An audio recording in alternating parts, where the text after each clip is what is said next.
Yeah, my name is Vic Sims. My name is William Victor Sims, but I'm commonly known as Vic Sims. I'm from La Perouse. I'm a Bidjigal man from the Botany Bay area. I'm the last man standing who was actually born on Lapa Mission. So I'm quite proud of that, and then again, I'm proud of everyone else who belongs to Lapa Mission as well. And so that's where and I'm 66 years of age, and my existence as a Bidjigal man starts from the day my greats saw beyond the ships that come into Botany Bay. So I've been around a while out there, brother. So has my family. I've been a non-smoker now since 2004. Now, I came in here to, which I constantly do, to the medical service for particular ailments and treatments. And I thought that I was getting a little heavy-chested through smoking. And my intent was to get the patches and put them on. So when I was given the patches, they seemed to give me some dreadful nightmares. So I ditched the patches and decided to go cold turkey on. And but by doing so, the doctors here thought it was maybe a little more than a smoking complaint. So they put me on a treadmill, and they saw that I had blocked arteries. And later on in line, it was divulged that smoking was the cause of a great part of this illness. So since then, I've developed very acute cardiovascular disease, and I've had stents in that put in my body and heart surgery too, and 80% of my problem was caused by smoking. The cardiac disease became a minor problem. Smoking does worry me. I've never touched it in those 7 years, and so if I could, I felt it was a godsend that I came in here to get patches and to find out how ill I really was. I would never have known. I would have probably died, and thinking it was just smoking alone. I wasn't a teenage smoker. I started smoking when I was 18, but I was a very heavy drinker. With each drink, there was a couple of cigarettes involved. Then I went off for a couple of years and I started smoking a pipe. And I don't know which was the lesser of the two evils. So I smoked well into, along with grog, I was probably smoking 25, 30 cigarettes a day, full on. So as I said, the more I drank, the more I smoked. These new programs that's been implemented throughout the Aboriginal Medical Service is a great eye-opener for the evils of smoking and the damage it does to us as Indigenous people. And I'm trying to influence the rest of my family, especially one of my young boys who's getting to be a packet-a-day man. He's 32 years of age. My wife is the same age as me, 66, and she's virtually a packet-a-day person as well. And and I try to instill into her the non-necessity of smoking cigarettes, to no avail, of course. There's a lot of foreign illnesses creeping into Aboriginal society. I mean, there was the emphysema and all that was probably been around for a long, long time, but they weren't really made aware of it. I mean, the constant coughing and then the collapse of the lungs and things like this. So it's really finally starting to catch up, and it's making. See, there's not even at La Perouse we have one elderly person living on the mission, and we have a few people who live off the mission in their 70s. But we have one elderly man on the mission, and he was a smoker as well. And now he's developed all these emphysemas, and some of our high-profile fighters for the Aboriginal cause have passed on with emphysema. And it's quite sad, and it's quite disturbing all the way along the East Coast to see our communities.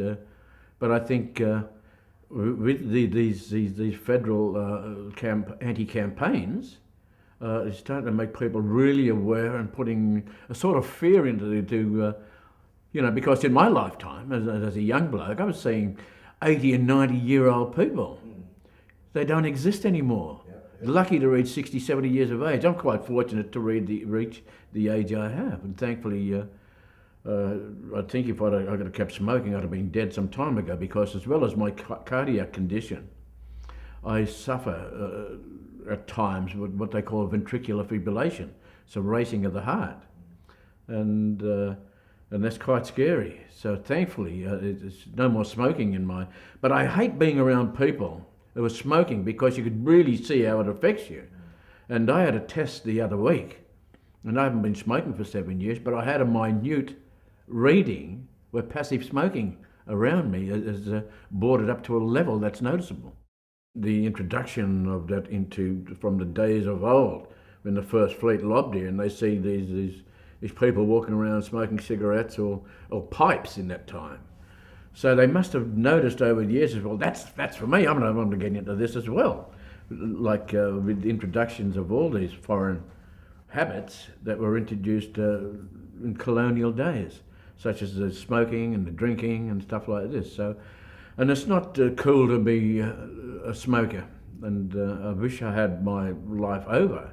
See, I'm an entertainer, and even now it sort of affects my lung capacity for singing and reaching the notes. And I get really knocked about because if I do a 4-hour show, I'm expected to sing between 60 and 70 songs. And at my age, it gets a little, a bit heavy around the chest area and the lung area. So I think if I had really healthy lungs, but I must monitor too. If I had this reading about 4 weeks ago on the long weekend, I just wonder how far ahead it's developed being around, especially at home when I've got my son smoking around me and I have my wife smoking around me.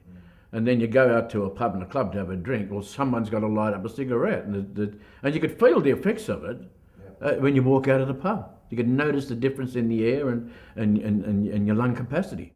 No, I just said, well, I've got to stop this. If I want to live, I've got to give this away, because it was quite scary when I realised and went on the treadmill and had this the cardiac readings, just how close I was to death with my lung capacity and the blockages of the arteries. It wasn't just fat alone; it was tobacco induced as well. So I thought, well, no more smoking for me, and I'm trying to spread. And this is why I'm an advocate for these campaigns that have come into the being of Aboriginal communities over the past couple of months. And I think people with profile, and I say that without ego, it's good to get out there and tell the story. You went cold turkey, but I wasn't really, the need wasn't there to back up. I just said, well, that's it. And I know, be socially, psychologically aware, convinced me that I'm not going to have another cigarette, which I haven't. See, I've never smoked dope in my career, even as a musician. I've been an entertainer for 55 years, and I've been around it in dressing rooms and stuff like this. So I've never been encouraged to get into dope and drugs and things like this. Grog and smoking were my only vices. I don't gamble, and so I just like to have the odd beer now and then, but I'm drug-free, I'm tobacco-free. I'm a strong advocate to deliver the message that smoking isn't good for you. And if we have enough problems out there in our societies by just having the male lifespan to consider with as well.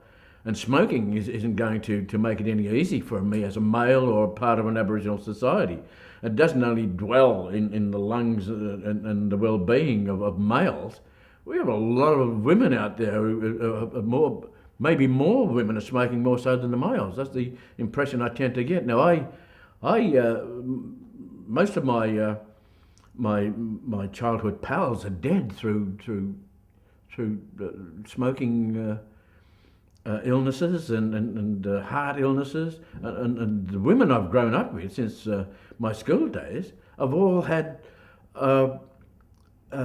double bypass, triple bypasses, and these are people maybe a few years younger than me or around the same age. So surely a message is out there to see which way we're going as Aboriginal people who wanted to turn our lives around and enjoy what the years we've got left and give the smoking away, because it certainly catches up with us in the end. And I'm only thankful that I've realised back in 2004 to discover that what smoking's done to my lifestyle. Well, I hope my grandkids remain smoke-free. And I'm trying to convince one of my boys. I have 4 adult children, 3 of them are non-smokers, and they're in their 40s. and I have twin sons. One is a smoker, and I'm a little bit concerned for him. And I'm trying to, so I barred him. I said, don't goodbye to me for smokes because you're getting none, and you're not even going to get the price of a packet of smokes off me. And he gets a little peeved with me, but that's the way it goes. I want to see my son, develop a healthy, and he's got 4 children, and he's going to be the backbone. He's their breadwinner, and he won't be a good breadwinner if he becomes ill through emphysema and smoke-related illnesses. People want to give it up. And surely they look around when they see the people they've loved and admired for many years of their lives dying with emphysema. I mean, it doesn't have to be